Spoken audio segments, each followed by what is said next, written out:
All right, here's just a video explaining the change of base problem in the homework.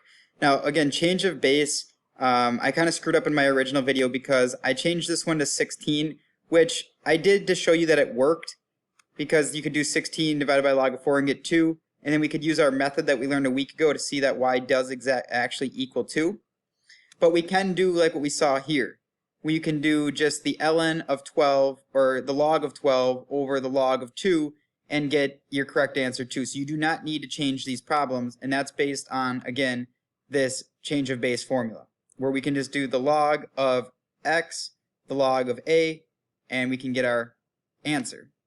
So when we look at a problem like this, if we want to find our answer, we can do the log of 16 divided by the log of 5, and whatever that equals would be our answer. Okay.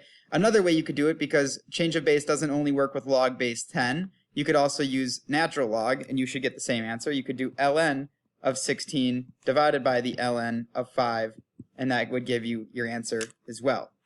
Okay, so change of base, you do not need to change them. I did that in that one example, which I know can get confusing, but just use your of 16 as your top, and then your base as your bottom, and you could use log base 10 because your calculator can do that, or you could do ln because your calculator can also do that.